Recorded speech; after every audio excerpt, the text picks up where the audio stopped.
ternyata tidak hanya demokrasinya yang bermasalah, tapi juga pada saat yang sama hukumnya yang Iya. menjadi bermasalah. Sekarang semuanya sudah seperti digantung atau dipegang lehernya gitu oleh kekuasaan yang terpusat. Hubungan Prof. Mahfud dengan Pak Prabowo bagaimana sekarang, Pak? Baik. Kalau soal dengan Bu Mega, semakin dekat tampaknya Pak Mahfud dengan Bu Mega. Iya.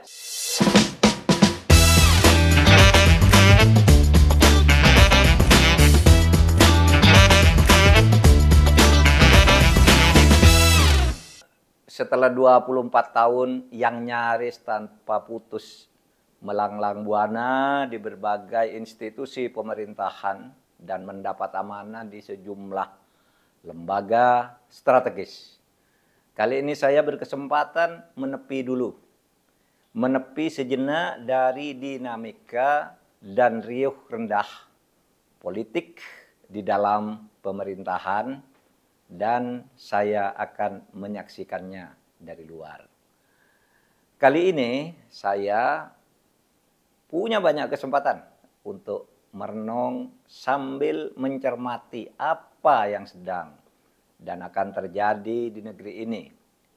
Sembari itu saya punya waktu yang cukup untuk ke kampus, juga bertemu sahabat-sahabat lama, dan berdiskusi dengan berbagai kelompok masyarakat sipil. Satu hal yang penting adalah bagaimana agar saya tidak berhenti bicara, tetap menyampaikan pandangan dan sikap saya untuk terus memperjuangkan demokrasi dan keadilan. Seperti biasa, saya akan bicara terbuka, akan bicara terus terang.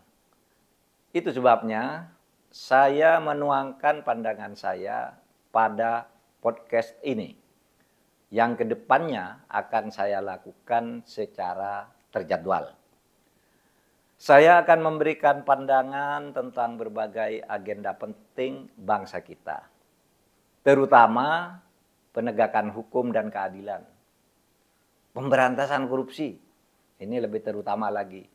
Bagaimana merawat demokrasi, menegakkan etika dan moral dalam berbangsa dan bernegara, dan melindungi hak asasi manusia. Tentu hal-hal lain yang terkait dengan hubungan agama dan negara.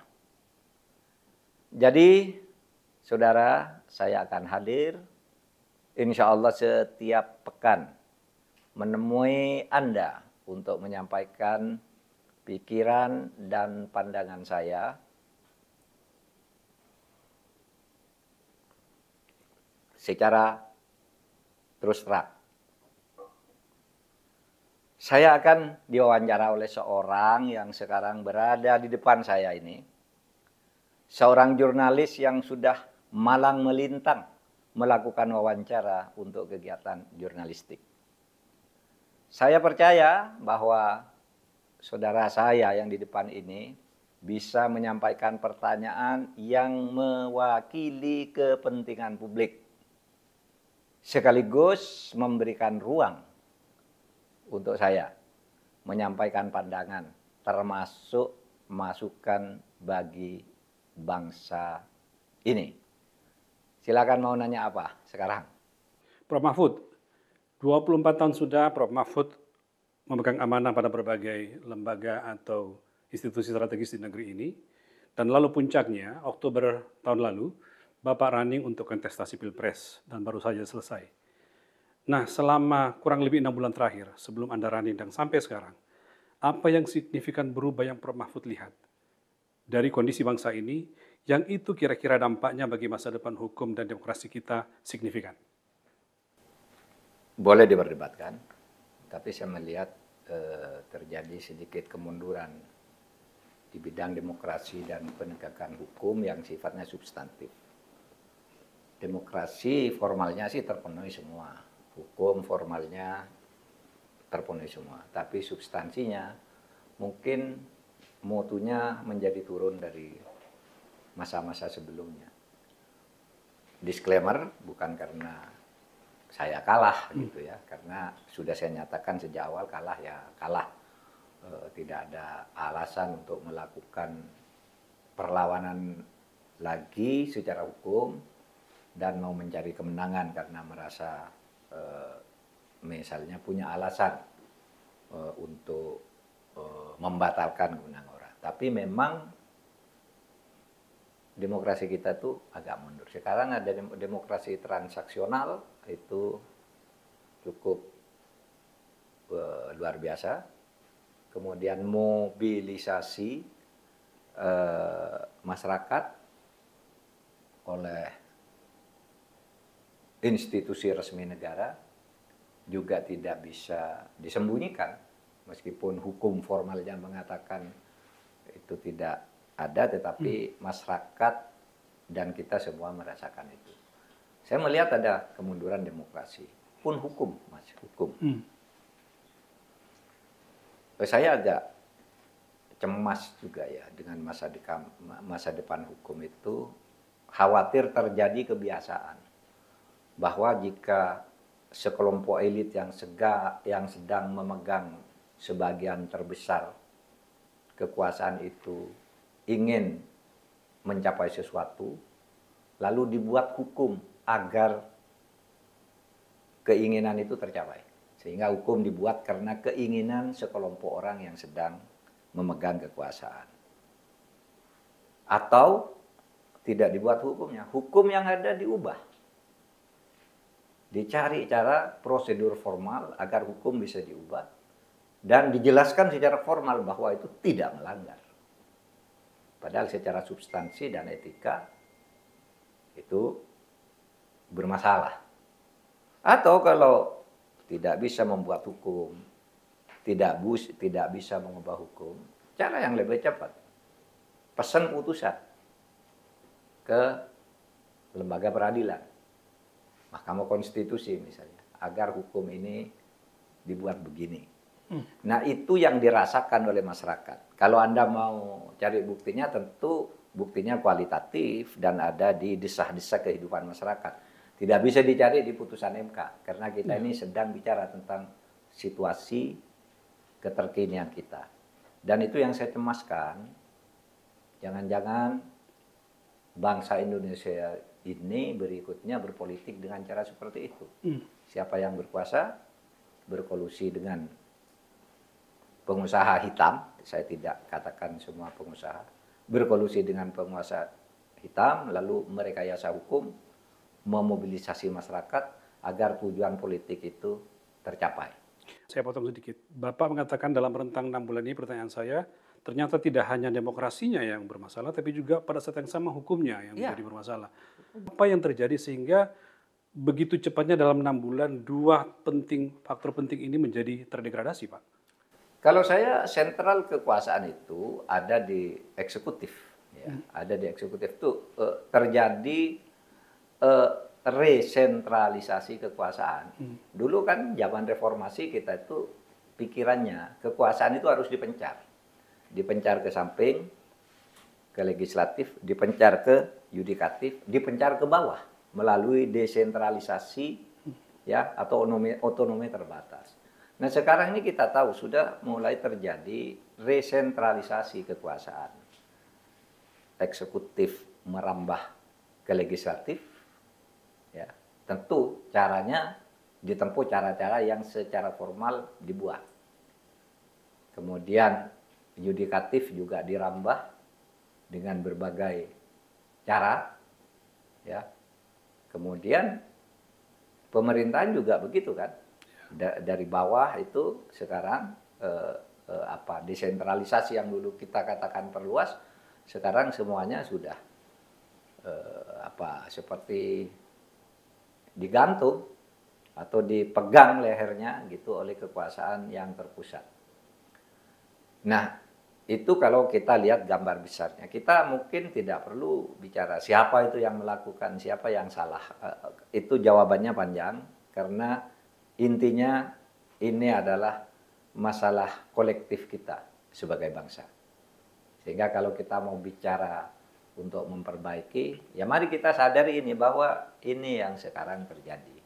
Dalam proses 6 bulan kemarin itu dan kecemasan Pak Mahfud sampaikan tadi, di sana ada satu poin penting ketika Mahkamah Konstitusi membolehkan Gibran maju sebagai cawapres, dan berikutnya Mahkamah Konstitusi juga dalam tanda petik melegalkan Pilpres yang menurut Pak Mahfud dan Pak Ganjar dan calon lainnya bahwa ini penuh dengan kecurangan, nepotisme yang mengakibatkan abuse of power, lalu MK kembali menghasilkan putusan seperti itu. Pada titik ini, di mata Prof. Mahfud, MK seperti apa marwahnya?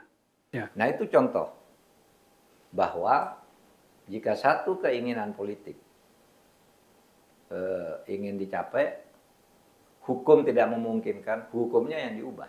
Dibuatkan hukum, atau mengubah hukum, atau mengubah hukum melalui putusan pengadilan.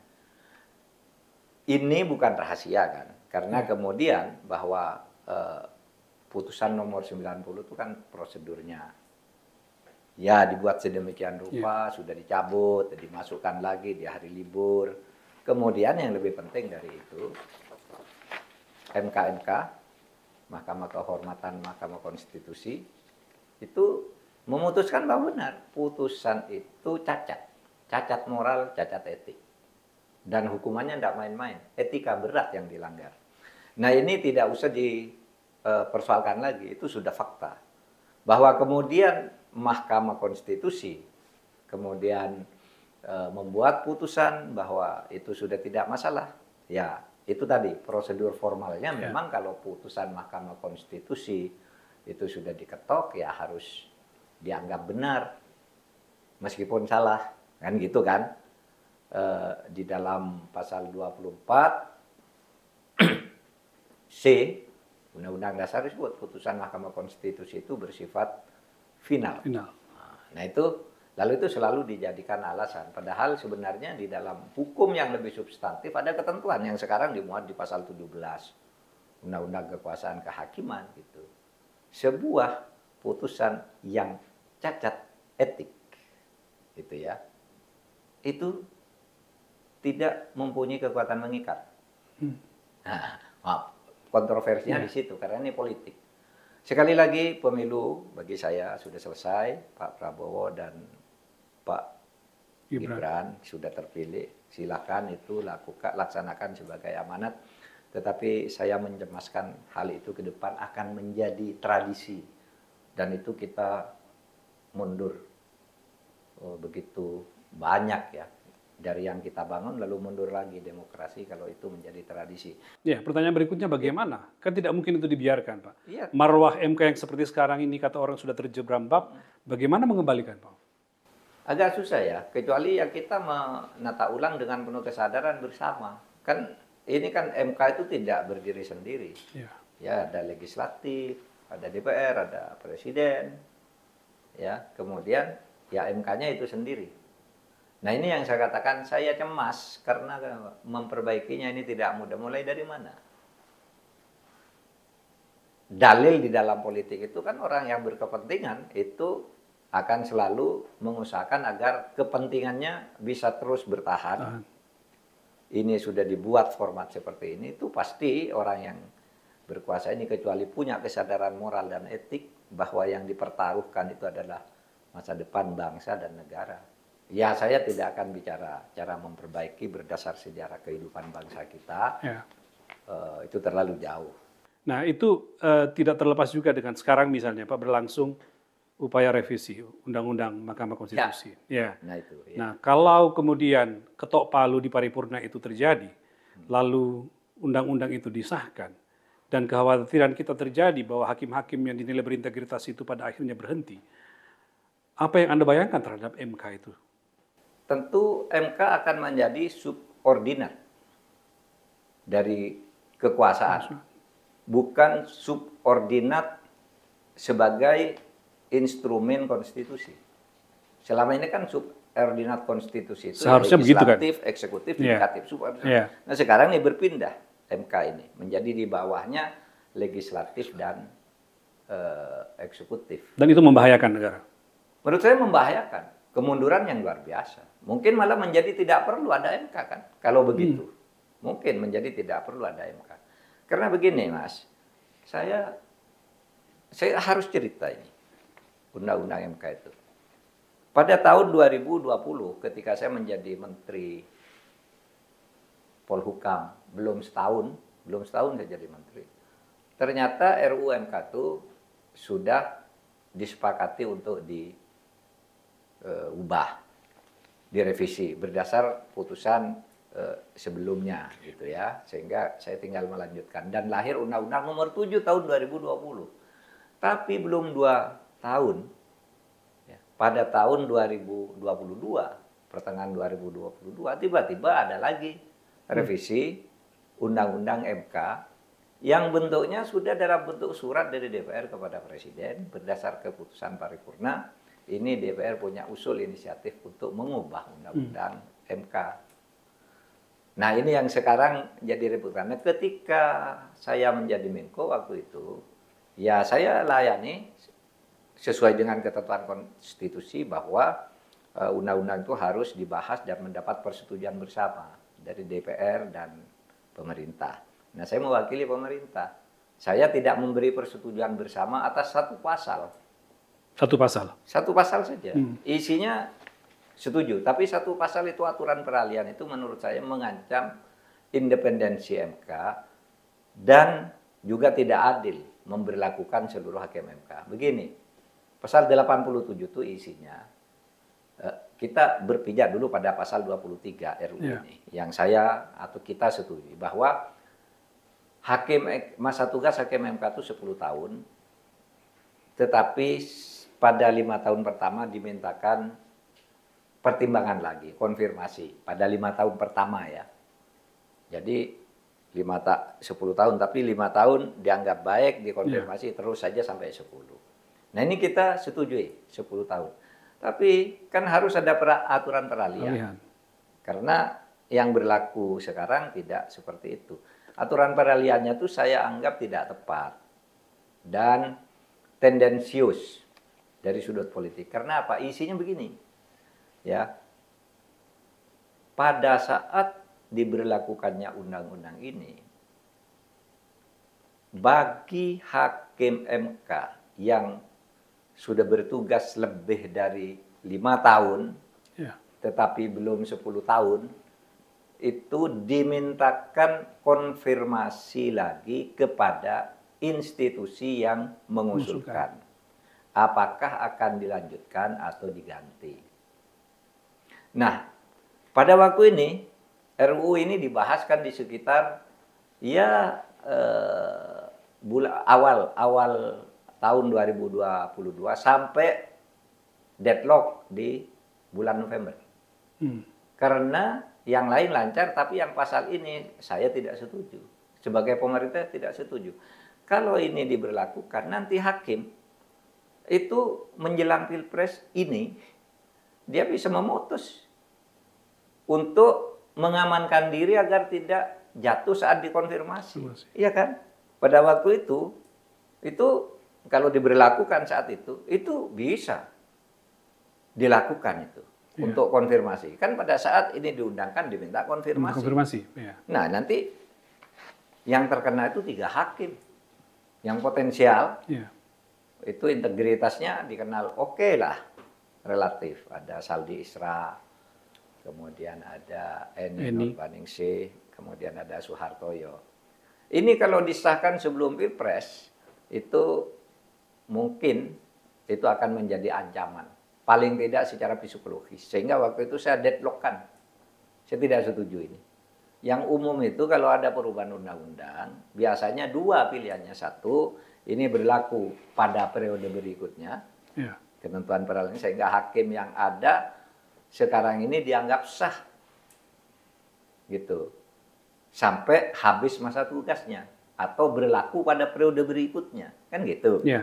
Nah itu aja pilihannya. Ini langsung begitu disahkan dimintakan konfirmasi kan, menurut saya mengancam.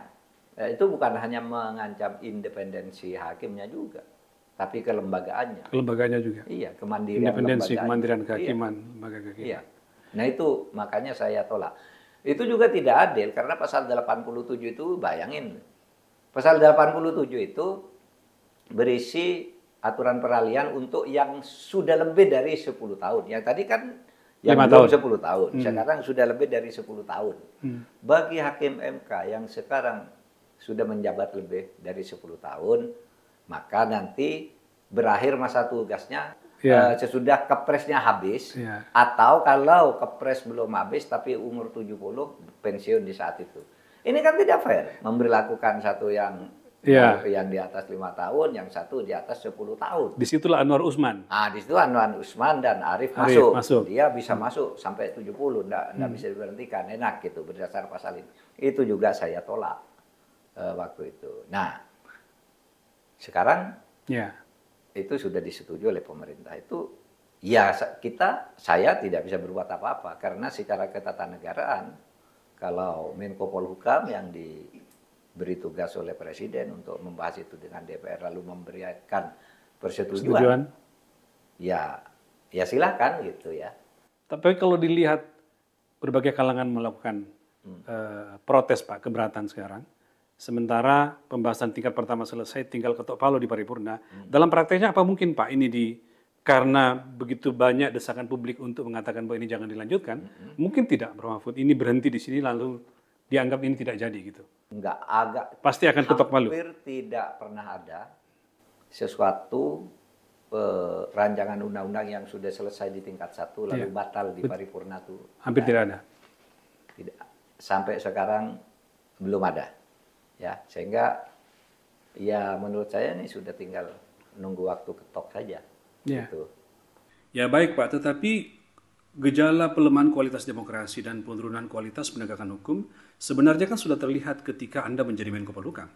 Nah, apa penjelasan Prof. Mahfud tentang posisi strategis itu dan sekarang ini setelah Anda nggak di dalam 6 bulan terakhir ini, itu di elit kekuasaan itu semakin kelihatan brutal dan ugal-ugalan. Iya, ya itu harus kita akui karena begini, kalau bicara situasi umum memang susah ya. Karena Menko itu kan sebenarnya tidak punya kewenangan yang besar untuk eksekutorial. Ya, misalnya ada kasus itu tetap saja tergantung ke polisi karena polisi itu punya undang-undang kepolisian, tidak ada undang-undang kemenkoan. Kejaksaan ada undang-undang kejaksaan, KPK punya undang-undang KPK. Jadi, kewenangan tetap ada di lembaga itu ya? Iya. Nah, tetapi di situ sebenarnya ya kalau seorang Menko itu berani dengan koordinasinya itu bisa lebih produktif untuk mengatasi hal-hal seperti itu. Saya ya bukan untuk menonjolkan diri gitu ya. Kan selama saya jadi Menko banyak sekali hal-hal besar yang kita bongkar. Orang memang betul pertanyaannya, Pak Mahfud, Anda itu kok sekarang ngeritik terus. Ketika Anda jadi Menko, Anda kok tidak melakukan apa-apa? Salah, justru saya melakukan apa-apa yang banyak. Iya kan? Orang bisa menyebut itu daftarnya. Setiap tahun, setiap saat, dan kasusnya besar-besar gitu. Nah, masalah ini, alasan yang kedua, kenapa saya bisa melakukan untuk banyak hal, tapi banyak juga tidak. Karena itu tuh, konsekuensi dari sebuah demokrasi. Ya, kalau misalnya pembuatan undang-undang, saya kan tidak bisa memaksakan DPR. Seperti halnya DPR tidak bisa memaksakan saya. Kan gitu kan? Ya kan, saya pernah ajukan rancangan undang-undang perampasan aset, undang-undang pembatasan belanja uang kartal. Itu macetnya di sana, saya tidak bisa memaksa. Sampai sekarang masih macet di DPR? Oh, sampai sekarang masih macet. Itu konsekuensi dari demokrasi. Jangan bicara, lupa Mahfud, kalau diam aja enggak diam, sudah diajukan ke sana. Dan saya terbatas wewenangnya. Sama dengan hakim. Misalnya pengadilan bobrok, lupa Mahfud tuh Menko Polhukam. Kok diam aja? Saya kan tidak boleh masuk ke pengadilan. Gitu. Nah itu maksud saya, problem kita itu sekarang kan kesadaran moral dan etik dari keseluruhan sistem ini yang kita harus bangun ke depannya. Prof. Mahfud belakangan ini bersuara keras tentang fenomena, silakan fenomena misalnya undang-undang dibuat atau direvisi untuk kepentingan penguasa atau kelompok tertentu. Misalnya sekarang ini undang-undang Kementerian Negara sekarang sedang dibahas di DPR. Bahkan kemarin sudah bulat semua fraksi di Balik mengatakan bahwa tidak ada lagi pembatasan yang dulu dibatasi oleh undang-undang, tapi diserahkan kepada Presiden. Apa yang salah dengan itu? Kenapa Bapak khawatir? Begini, menurut saya momentumnya itu memancing kecurigaan bahwa ini hanya untuk bagi-bagi kue politik sesuai dengan peran pemenangan kontestasi politik. Momentumnya gitu. Karena begini, dulu kita tuh punya undang-undang. Dulu itu kita belum punya undang-undang kementerian. Zaman Pak Harto tuh menteri, Pak Yeling ya 26. Berapa menteri itu digabung-gabung dulu, ada Menparpostal, Menteri Transmigrasi dan Kehutanan digabung-gabungkan dulu. Maksudnya untuk efisiensi. Nah, sesudah reformasi ada kecenderungan, mulai terbuka kecenderungan untuk membuat kementerian baru. Misalnya saya biar lebih jelas dan tidak dianggap tendensius, di zaman Gus Dur tuh Gus Dur pernah membubarkan Kementerian Sosial dan Kementerian Penerangan. Tetapi kemudian membentuk Menkim Praswil, membentuk Menteri Hak Asasi Manusia dan lain-lain ya. Sehingga timbul pemikiran kalau gitu, mari agar jabatan menteri ini tidak mudah dimekarkan atau dibubarkan, dibuat undang-undang. Maka dibuatlah undang-undang, sesudah dianalisis panjang, ada menteri yang tetap dengan nomenklatur, ada menteri yang disebut hanya substansinya, nama kementeriannya terserah presiden, ada menteri yang boleh dibentuk, boleh tidak, seperti Kemenko, itu boleh iya, boleh tidak, itu terserah pada presiden. Tetapi dari keseluruhan itu jumlahnya 34. Itu sudah dimaksimalkan pada waktu itu. Nah sekarang lalu mau naik jadi 40. Saya khawatir nanti pemilu tahun 2029 karena dukungan juga semakin bervariasi dan semuanya merasa berperan, tambah lagi menterinya dari 40 jadi 45, besok jadi 50 dan seterusnya. Dengan mengubah undang-undang aja. Iya, tinggal mengubah undang-undang. Kalau kita ingin apa, ubah saja undang-undangnya. Kan begitu. Padahal Mas, itu ya kementerian yang sekarang pun kan sebenarnya bisa banyak yang cukup sebenarnya dikerjakan oleh Direktorat Jenderal. Saya berikan contoh ya, saya sebagai Menko itu belum bisa menyelesaikan, yaitu tadi penataan masalah kehutanan, masalah kelautan, dan masalah pertanahan dan tata ruang. Karena beda-beda menterinya. Ya, beda-beda menterinya. Ada yang bilang begini, ada yang bilang jangan begitu, itu wewenang saya, dan seterusnya, dan seterusnya. Kenapa ini tidak disatukan aja, tapi dirjennya diperkuat? Dan lebih mudah mengambil keputusan, karena dalam satu rumpun yang sama. Iya. Bahkan Pak Mahfud juga mengatakan bahwa semakin besar jumlah kementerian itu, semakin besar peluang untuk korupsi, begitu? Oh iya, saya kira mudah menyimpulkan itu. Begini, sekarang ini kan saya ada dari 34 kementerian ini, kecuali Kemenko barangkali ya. Kemenko pernah juga, tapi bukan Kemenko Polhukam. Kemenko pernah juga dulu ada kasus korupsi kan di mana itu. Nah, hampir semua kementerian itu punya kasus korupsi. Sehingga kalau ditambah lagi, bertambah lagi tempat atau area korupsi karena kementerian itu ada anggarannya, ada pejabatnya, itu kan. Dan orang bicarakan ada Inspektorat Jenderal. Ya, justru yang Inspektorat Jenderal selama ini juga bukan hanya Inspektorat Jenderal lah. Lembaga-lembaga yang kata KPK sudah WTP, wajar tanpa pengecualian, itu justru korupsinya di situ, di lembaga-lembaga yang WTP itu. Bahkan pemberi WTP pun. Pemberi WTP pun sekarang masuk, gitu. Itu bangsa kita nih susah loh, susah betul. Nah oleh sebab itu dua keberatan kita masyarakat, kenapa undang-undang kementerian itu harus diperluas. Meskipun mungkin ya kita tinggal omon-omon aja ini, karena itu kayaknya sudah disetujui gitu. Yeah. Tetapi ini dicatat aja, bahwa area korupsi akan semakin banyak, karena hampir tidak ada kementerian yang tidak ada korupsinya. Kalau demikian berarti beban pemerintahan mendatang yang dipimpin oleh Prabowo untuk menguatkan kembali komitmen pada pemberantasan korupsi itu semakin berat dong. Ada dua hal, ada paradoks.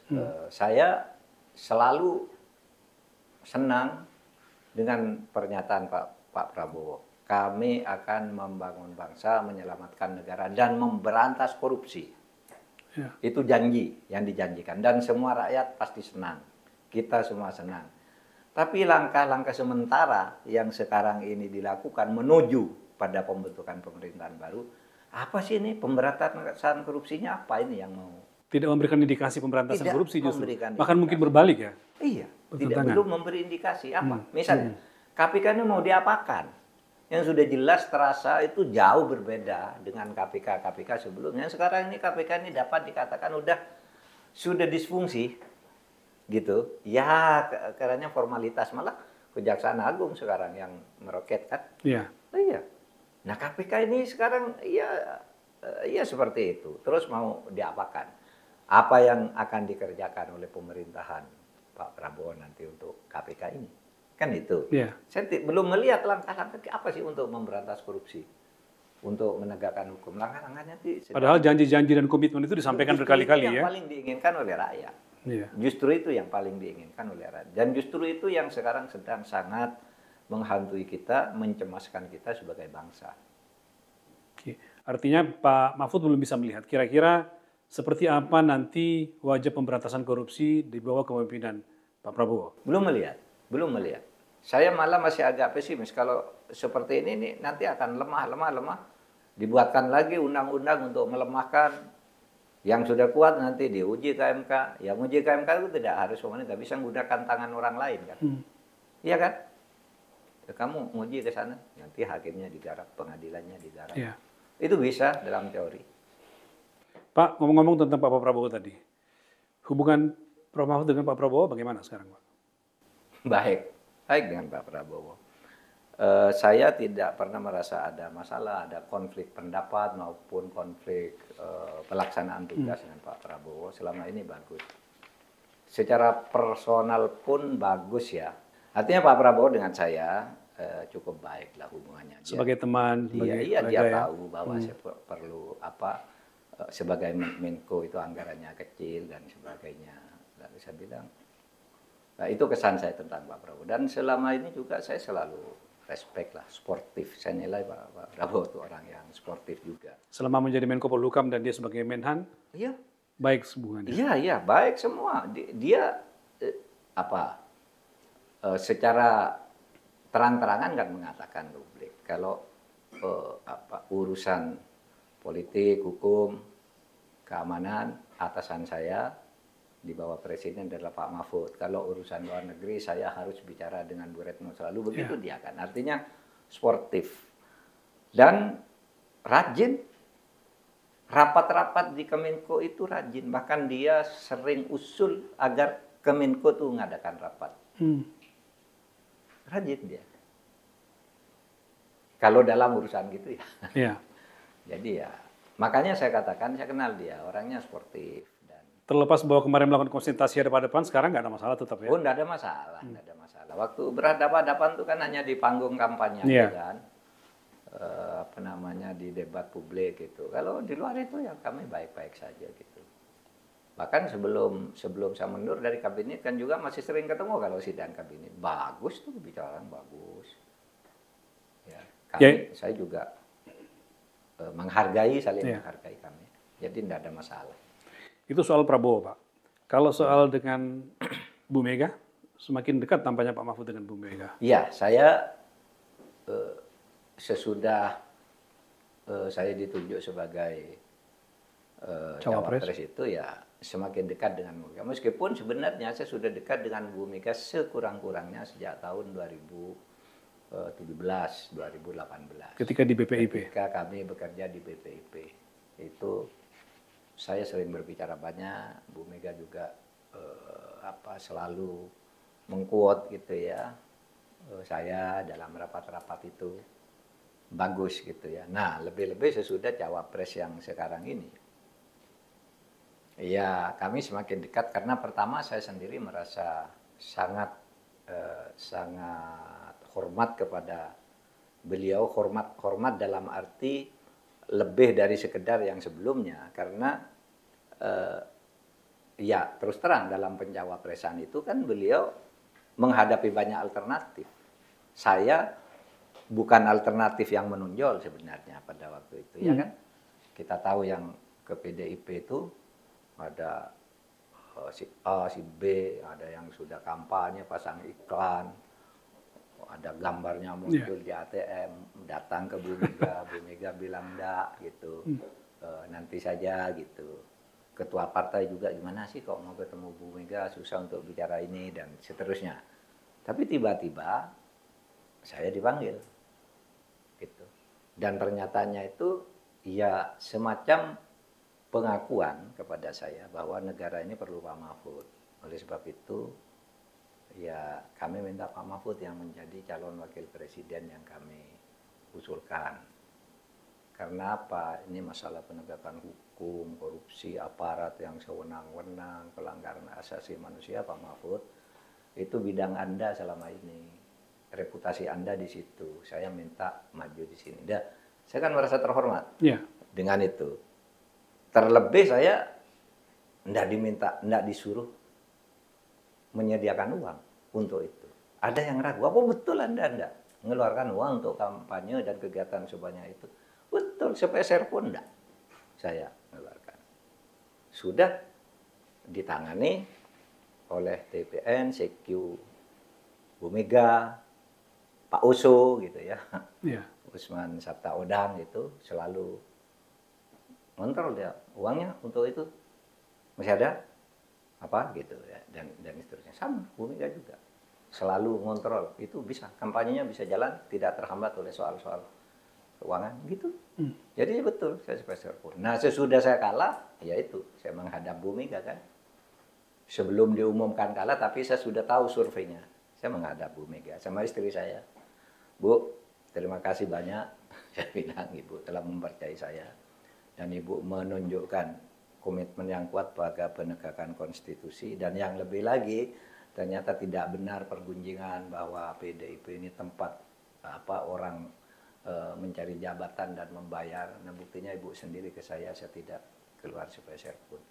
Jadi lepas dari soal kalah atau menang, Bu. Waktu itu belum diumumkan, lepas dari soal kalah atau menang. Saya mengucapkan terima kasih dan hormat yang setinggi-tingginya kepada Bu Mega. Saya merasa bangga pernah dipercaya oleh Bu Mega seperti ini, gitu. Nggak peduli kalah atau menang, itu nggak penting.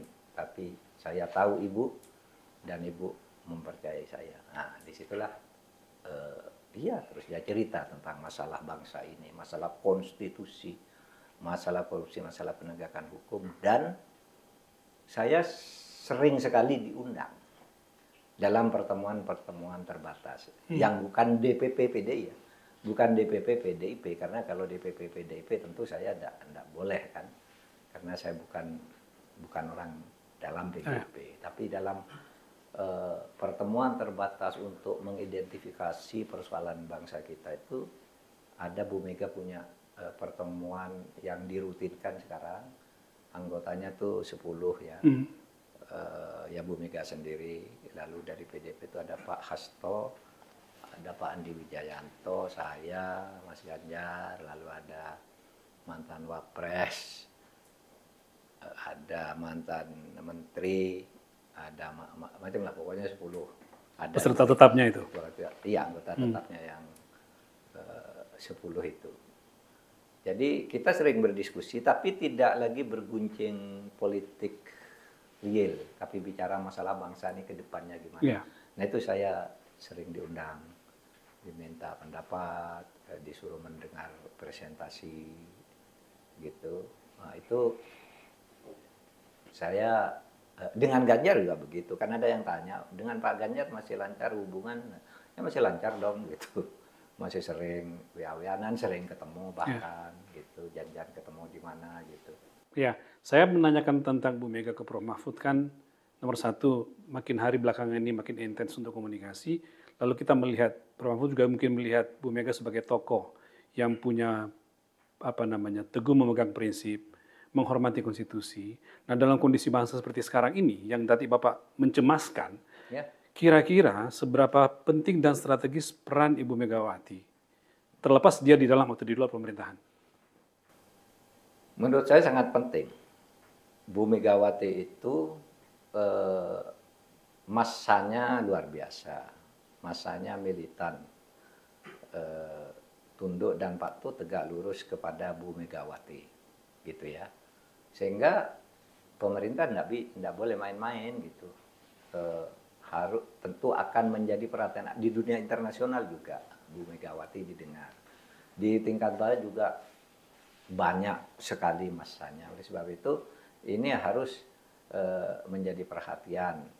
Bagaimana cara mengakomodasi pikiran-pikiran yang bagus itu tanpa misalnya harus, kalau Bu Mega nggak mau, tanpa harus masuk dalam apa yang disebut koalisi misalnya, tanpa harus itu. Artinya tanpa ada orangnya, pikiran itu harusnya ada dalam pemerintahan ya? Ada di pemerintahan, karena itu yang diwariskan oleh para pendiri negara kita yang sekarang dipikirkan oleh Bu Mega. Kalau Bu Mega tidak masuk, nilai-nilai yang selama ini dipegangnya dan disampaikannya kepada kader-kadernya maupun kepada masyarakat itu supaya diperhatikan, karena itu sungguh-sungguh kalau bangsa ini ingin bagus. Kalau enggak ya sama, akhirnya pada kembali lagi ke, mohon maaf, orde baru dulu kan, kalau ada pikiran begitu lalu dikecilkan, dipecah dan sebagainya.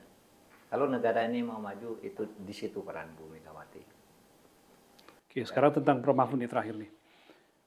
Diputuskan bahwa terus berjuang dalam jalur menegakkan demokrasi dan keadilan. Implementasinya dalam jangka pendek atau jangka menengah kira-kira seperti apa, Pak? Saya sekarang udah datang ke kampus-kampus, saya juga berdiskusi secara terpisah-pisah ya dengan berbagai LSM. Ya, civil society itu penting. Ya, saya sudah mulai dan kita nanti akan mengkonsolidasikan civil society ini, terutama kalau saya memfokuskan diri pada demokrasi, keadilan dan penegakan hukum, kan gitu ya. Nah, penegakan hukum itu, keadilan dan penegakan hukum itu terutama fokusnya akan korupsi. Nah, di situ area saya di situ. Berjuang itu areanya banyak. Ya. Yang paling banyak itu rebutan di eksekutif kan. Nah, di eksekutif sudah gagal. Artinya saya sekarang harus kembali kepada keyakinan saya bahwa Tuhan tidak mengizinkan saya ke situ. Gitu. Itu pilihan Tuhan? Iya, itu pilihan Tuhan. Pastilah kalau Tuhan mengizinkan, saya tidak ingin pun jadi. Seperti saya jadi ketua MK, saya kan tidak ingin dulu. Saya jadi Menhan dulu, saya tidak ingin gitu. Tapi Tuhan meletakkan di situ. Tapi ketika saya ingin, tidak jadi. Itu pilihan Tuhan. Dan setiap pilihan Tuhan itu selalu mendorong ke tempat baru yang bagus. Gitu. Nah, itu sebabnya saya katakan ya banyak tempat. Kalau di dalam agama Islam itu ada dalil usul fikihnya itu mala yudroku kulluhu la yudroku kulluhu. Kalau kamu tidak bisa ngambil seluruhnya dari apa yang kamu inginkan, jangan tinggalkan seluruhnya. Yang mungkin diambil itu ambil. Sehingga saya menyimpulkan begini, kalau kamu tidak bisa memimpin di eksekutif, ambil di bagiannya yang masih tersedia. Di mana? Demokrasi itu kan ada eksekutif, legislatif, yudikatif, masyarakat. Masyarakat sipil, civil society. Nah, civil society ini banyak lagi, ada ormas keagamaan, ada macam-macam kan, media dan sebagainya kan di situ. Ini tempat masih tersedia. Termasuk podcast seperti ini Bapak terus menyuarakan ya? Termasuk podcast seperti ini. Saya kira cukup dalam episode ini. Saya sudah cukup menjawab pertanyaan dan menyampaikan sikap dan pandangan saya dalam kesempatan bertemu dengan saudara-saudara sekalian. Dan Anda semua, jika ada yang ingin disampaikan dan ingin ditanyakan atau dibahas oleh saudara-saudara, silakan dituliskan di kolom komentar Insya Allah akan saya bahas dalam episode berikutnya. Kita akan bertemu lagi dalam kesempatan berikutnya. Selesai.